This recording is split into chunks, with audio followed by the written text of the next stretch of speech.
Aphorism 189.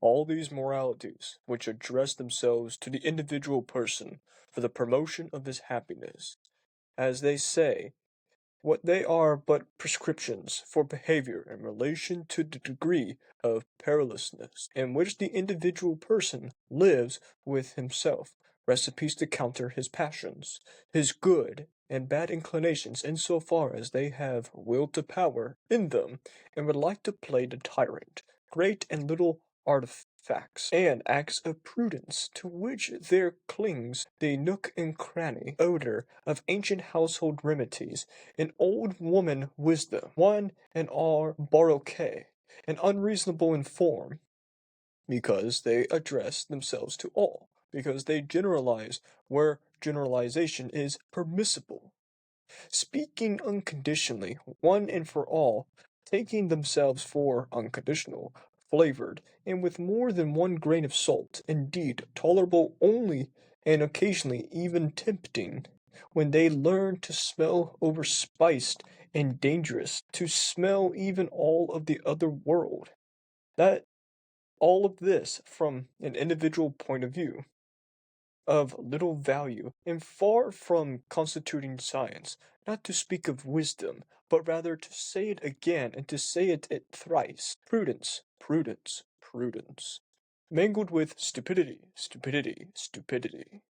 Whether it be that indifference and statuesque coldness towards the passionate folly of the emotions which the Stoics advised and applied, or that no more laughing and no more weeping of Spinoza, that destruction of the emotions through analysis and vivisection, which he advocated so naively, or that depression of the emotions to a harmless mean at which they may be satisfied, the Aristotelianism of morals, even morality as enjoyment of the emotions, and a deliberate thinning down and spiritualization through the symbolism of art, as music for instance, or as love of God, or love of man, for the sake of God. For in religion the passions again acquire civic rights, assuming that finally, even that easy-going and roguish surrender to the emotions, such as Hafez and Goethe thought, that bold letting fall of the reins, that spiritual physical licenta morum, in the exceptional case of wise old owls and drunkards, for whom there is no longer much risk in it. This too for the chapter, Morality as Timidity. Aphorism 199. Inasmuch as ever since there has been human beings, there also has been human herds, family groups, communities, tribes, nations, states, churches, and always very many who obey compared with the very little numbers of who command, considering that is to say, that hitherto nothing has been practiced and cultivated among them which is for the better or longer than obedience. It is far to suppose that as a rule a need for it is by now an innate as a kind of formal conscience, which commands, thou shalt unconditionally do this, unconditionally do not, do that. In short, thou shalt. This need seeks to be satisfied, and to fill out its form with a content. In doing so it grasps about wildly, according to the degree of its strength, impatience, and tension, with little discrimination, as a crude appetite, and accepts whatever any commander, parent, teacher, law, class, prudence, public opinion, and prejudice stouts in its ears. The strange narrowness of human evolution, its hesitations, its delays, its frequent retrogressions and rotations, are due to the fact that the herd instinct of obedience has been inherited, best and at the expense of the art of commanding. If we think of this instinct taken to its ultimate extravagance, there would be no commanders or independent men at all, or if we existed they would suffer from a bad conscience. and in order to be able to command would have to practice a deceit upon themselves, the deceit that is, that they too were only obeying. The state of things actually exists in Europe today. I call it the moral hypocrisy of the commanders. They know no way of defending themselves against their bad conscience, other than to pose as executors of more ancient and higher commanders, commanders of ancestors, of the Constitution, of justice, or of the law, even of God, or even the borrow herd maxims from the herd's way of thinking and appear as the first servant of the people, for example, or as instruments of the common good. On the other hand, the herdman in Europe today makes himself out of to be only permissible kind of man, and glorifies the qualities through which he is tame, peaceable, and useful to the herd as the real human virtues, namely public spirit, benevolence, consideration, industriousness, dexterity, moderation, modesty, forbearance, and pity. In whose cases, however, which leaders and bellwethers are taught to be indispensable, there is attempt after an attempt to substitute for them, an ending together of of clever herdmen. This, for example, is the origin of all parliamentary constitutions. All this notwithstanding, what a blessing, what a release from a burden becoming intolerable, the appearance of an unconditional commander is for this herd animal European. The effect produced by the appearance of Napoleon is the latest great witness.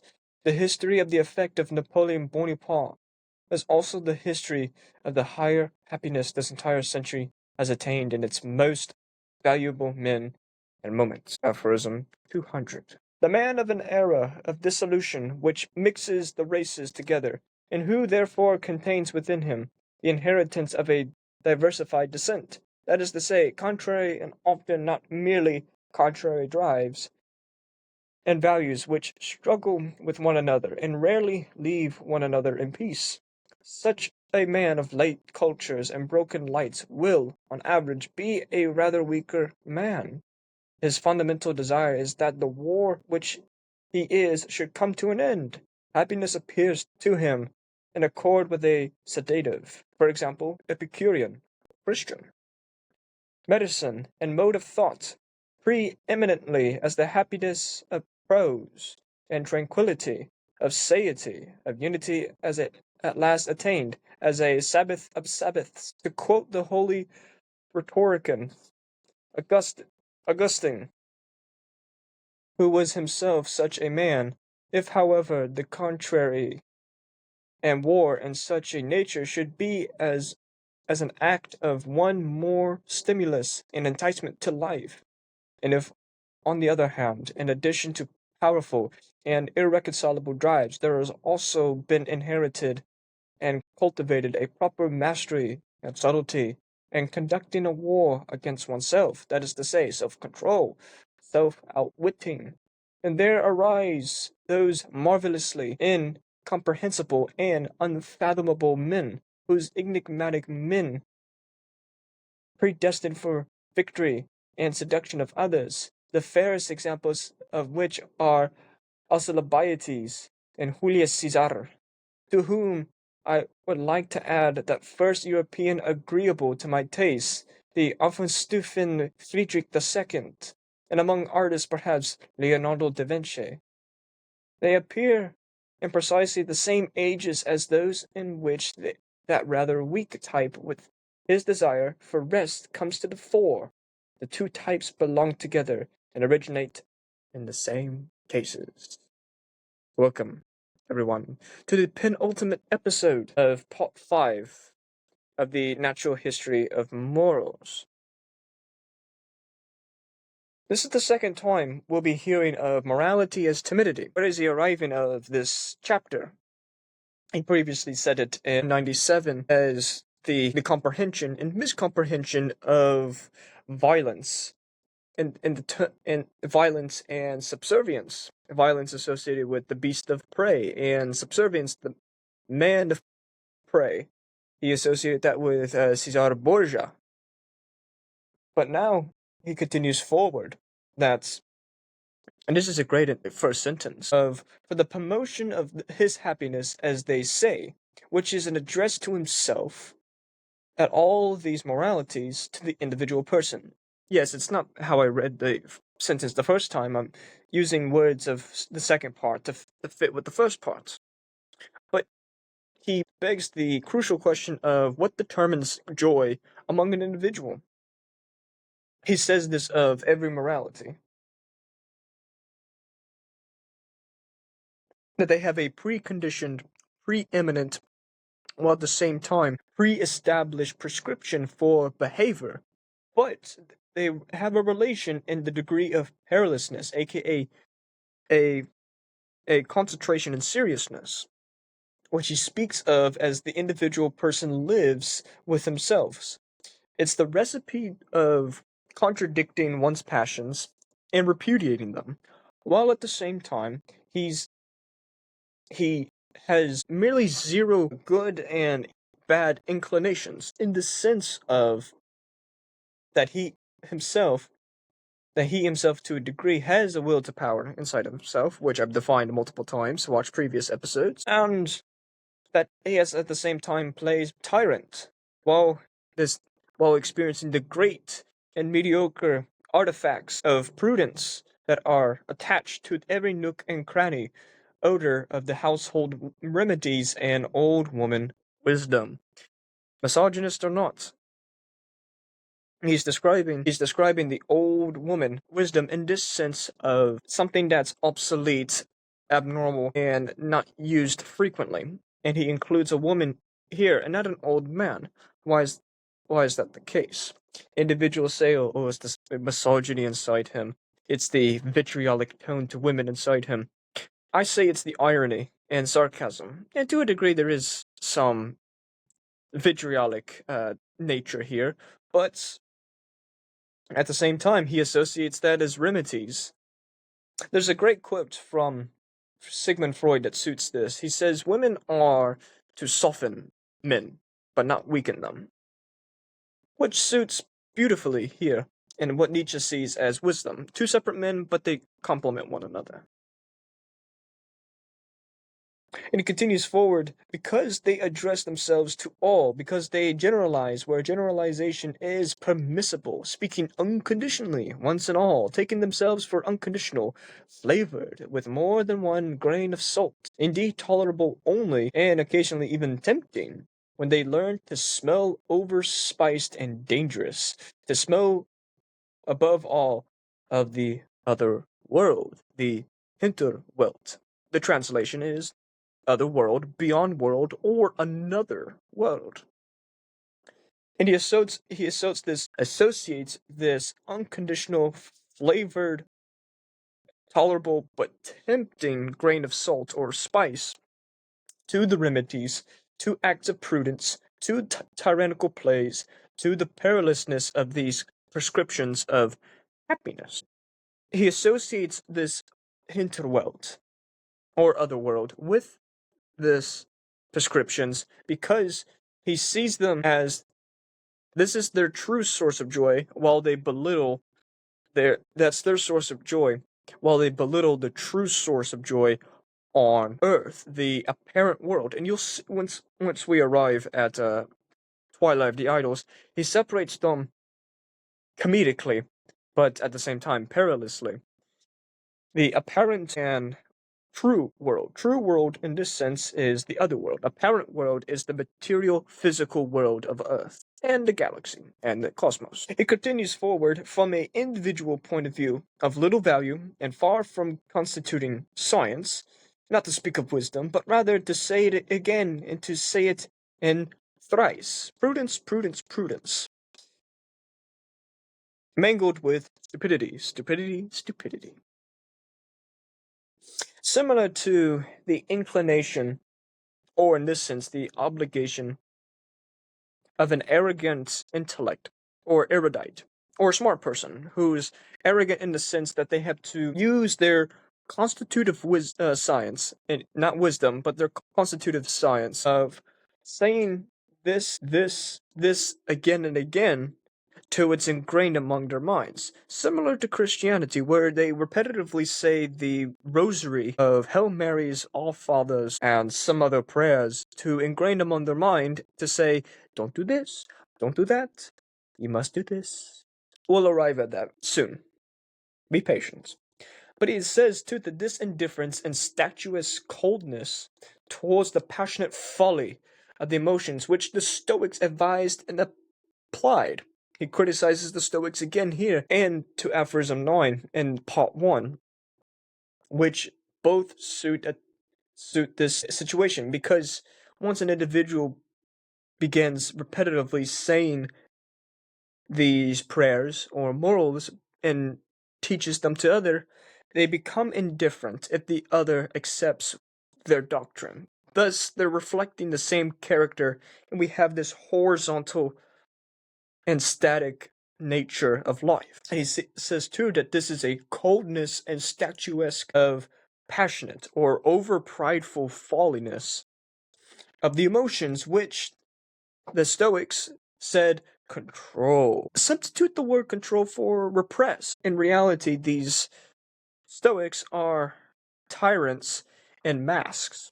And he says it too with Spinoza. This is the either the third or fifth time we've heard of Spinoza.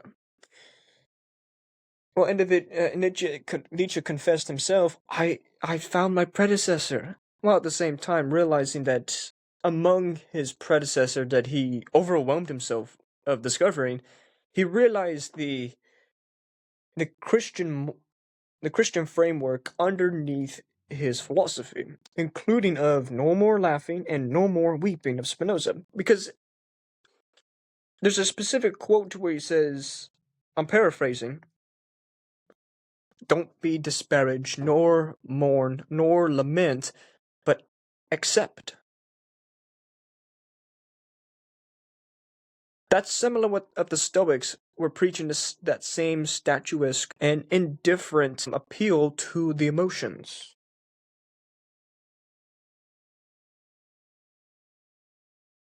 Nietzsche, yes, agreed and disagreed upon Spinoza's position. Continue forward. This destruction of the emotions through analysis and vivisection, which he advocated so naively, indeed.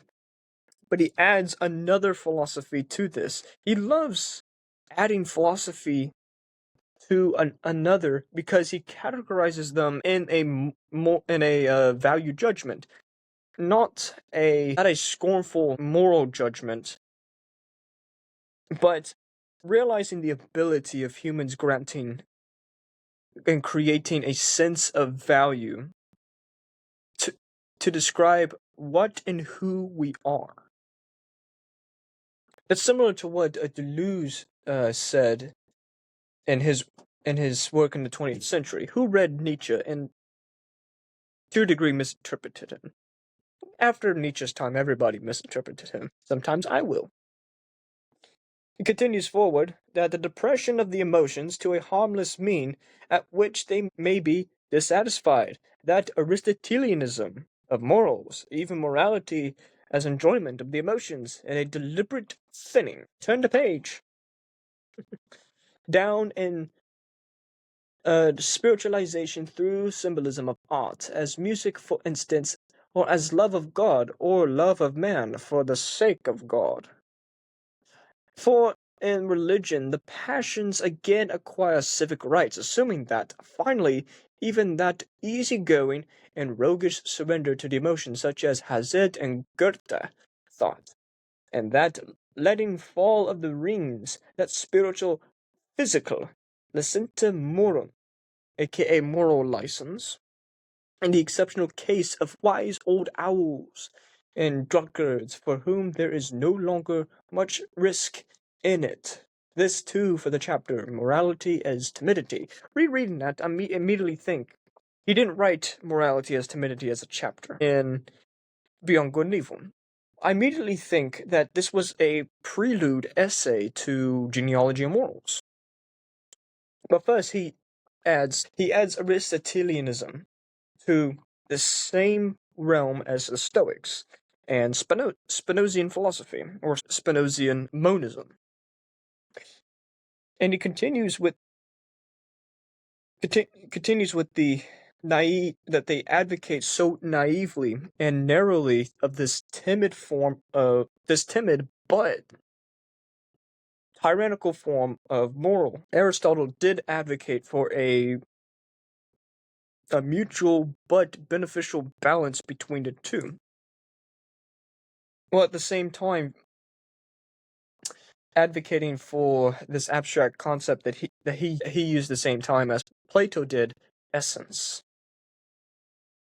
And I say that to a degree. Plato's essence saw that the essence of Kant is intransitory or permanent, but the forms of, say, cattiness is transitory or not permanent. He saw it the opposite, but still drew from the realm and shroud of Plato's essence, how he perceived essence. But this includes this happiness that we describe in this entire time, that morality as enjoyment of the emotions, and a deliberate thinning down and spiritualization through the symbolism of art, aka the allegories, including the allegory of the cave. But now that the symbolism of art controls the blind faith among individuals. Nietzsche said in Thus Spoke Zarathustra that the soul is famished, intolerable, and monstrous because the body has become famished, intolerable, and monstrous. Associate this with the thinning down and spiritualization of man through symbolism of art. And he includes this of music, say clergy music, how it hypnotizes this harmonic sound to have this rapturous sense and feel, but at the same time have this lackluster love of God or this love of man for the sake of God. And he's also included that while having these passions in religion, you acquire civic rights. So I wasn't civil, I wasn't right, I wasn't justified or justful before. So now that I'm religious, I'm all of this preconditionally. Which ties with the unconditional passions. Well, not unconditional passions, what to say. The unconditional flavor and tolerance and temptation, which slowly became the inclination of this unconditional. The unconditional is this sense that it's unilateral, unchallenged, and unfazed. Hence, good and evil.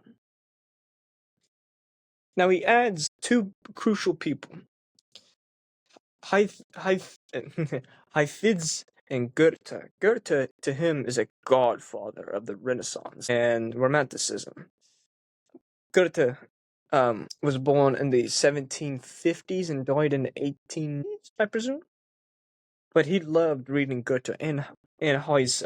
Hesse was at the same time with Goethe. But he includes that they had this roguish and easygoing surrenderance to the emotions because they willingly accepted the impulses that the emotions had. Plus, that bold letting fall of the reins, that spiritual, physical, moral license that we're prescribed with, make it the exceptional case of the old owls and the drunkards, for whom there is no longer much risk in it. Much risk, passivity. And he continues forward with the same proposition, but he in 199 aphorism.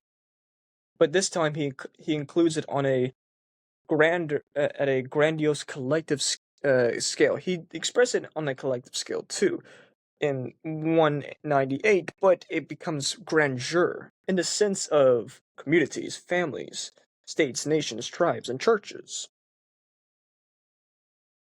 where they've cultivated and practiced this form of formal conscience, which he says is obedience, which commands, thou shalt unconditionally do this, unconditionally do not that. In a sense, thou shalt.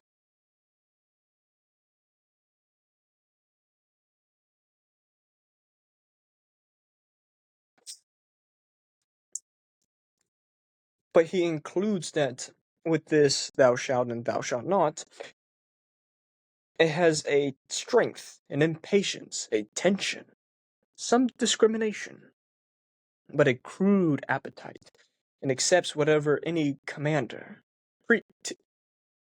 parent, teacher, law, class prejudice, public opinion, and judiciary rule, which stouts in the ears, aka it appeals. It's not unappalling to the ears.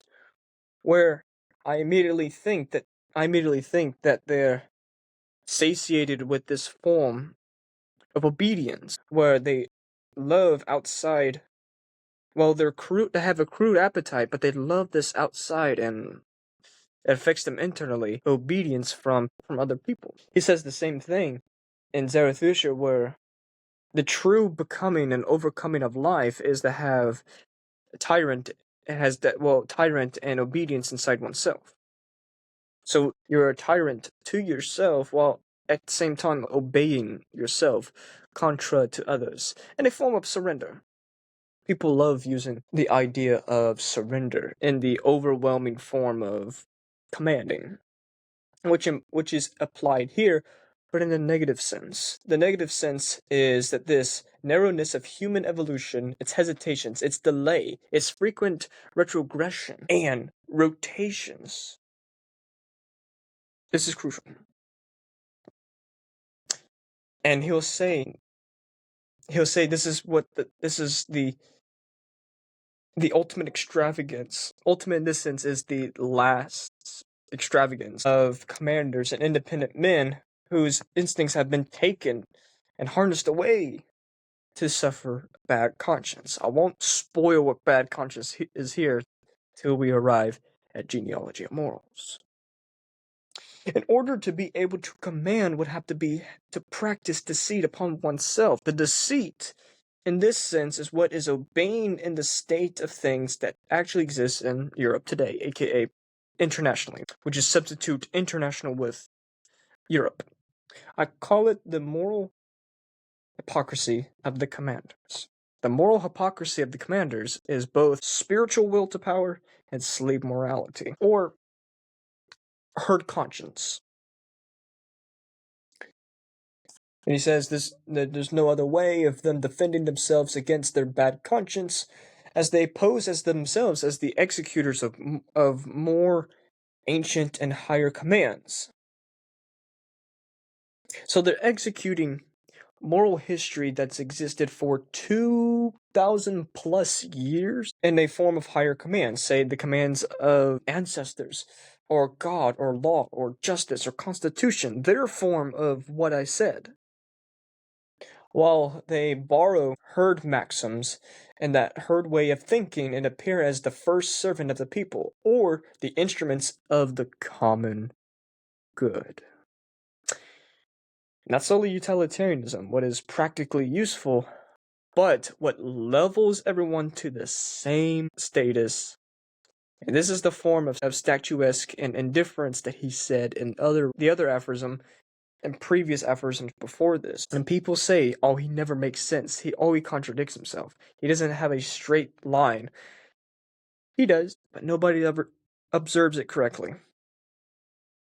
Correctly in the sense of tying one aphorism to another and then using other works of his as source to justify what he's saying here, and vice versa.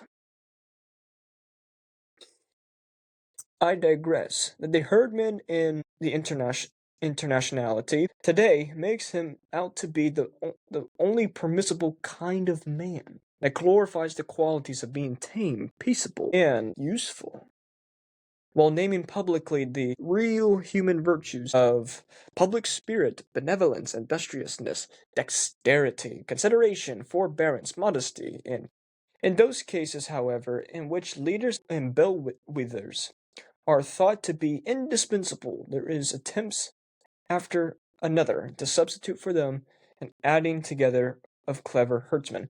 They ring a bell and oop, come come in individuals. Or it's vice versa, where people ring a bell and oop, come the slaves. They arrive at a brisk and sometimes inconvenient times.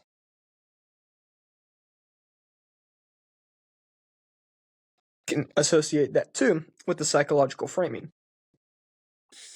While they are appearing as indispensable, they attempt after attempt to substitute by adding one another as a clever cohesion of individuals.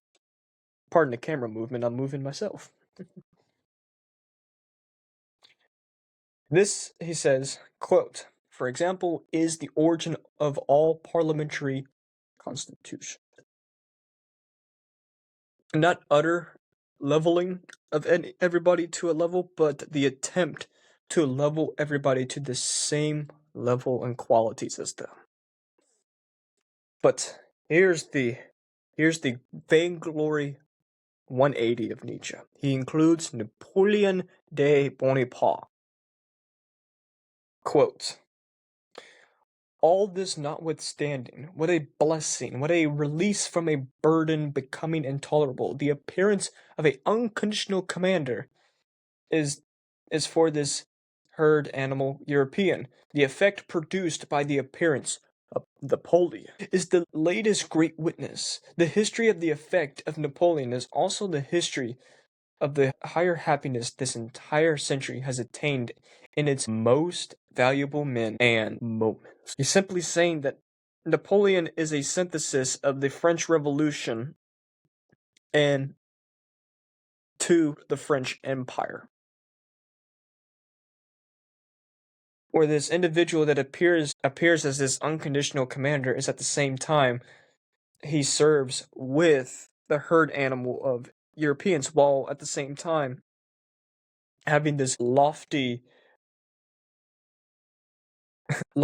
and voluptuous appearance of joy that Europe firsthand sees this great witness of an event, which people after his death continue to venerate and see value of that man and the moments he created.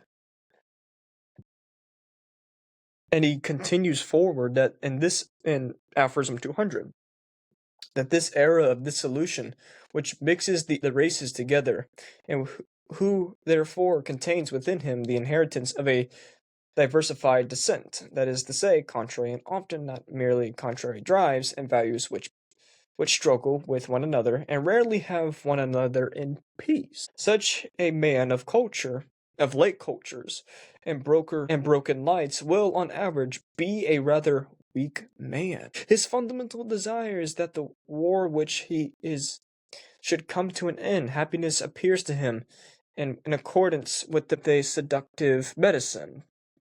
Mode of thought, preeminence of happiness, of tranquility, satiety, if I can pronounce the word. Unity at last attained as a Sabbath of all Sabbaths. To quote the holy rhetorician St. Augustine, he's simply saying the easing of the bow and arrow, the tension that's necessary inside you and other people. Tension in this sense is that fundamental desire of war, both internal and external. He realizes that war is a social catharsis that alleviates but at the same time defies the cultural norms that are subjugating people. Hence why that this dissolution of the mixed races together creates this diverse. Well, it doesn't. Well, the dissolution is negating this diversified descent inside an individual and outside of man and cultures. And he includes Epicurean and Christian philosophy here, as he quoted Augustine.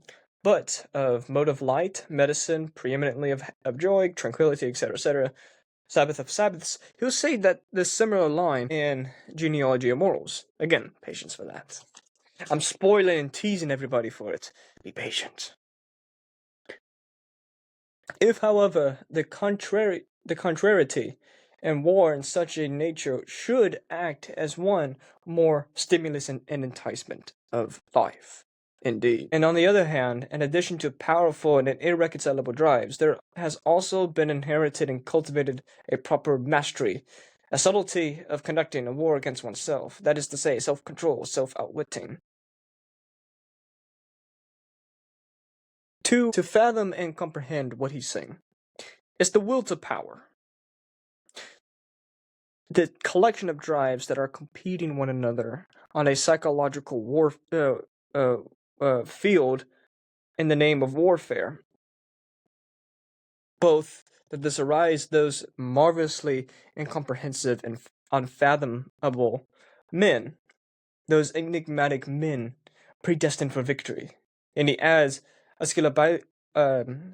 Alcibiades, who was a general who Socrates spared death from him, but at the same time it's deluded and coaxed his brain to think similar to him. And he includes Julius Caesar, too, as these seductive, enigmatic, marvelously predestined men. He also includes another European that's agreeable to his taste, Hohenstaufen Friedrich II. I'm unfamiliar with that name, truly. But he includes a great artist, not in the form of portraits, but in the form of practicing art on a physical and mental scale, Leonardo da Vinci. Art in the sense of painting your canvas that's named Journey. They appear in precisely the same ages as those in which that rather weak type, with his desire for rest, comes to the fore. The two types belong together and originate in the same causes. A.K. they coexist. They coexist among one. Yes, they coexist while being different, originally different, but because of their cohesion, they continue the marvelous tension of life. And he said it himself that this tension war, this marvelous and predestined war, birthed from great energy Alcibiades and Julius Caesar, including Leonardo da Vinci. Link in the description of the Men's Academy. I'm inside of it. Appreciate for today. Amor fati. Love your fate.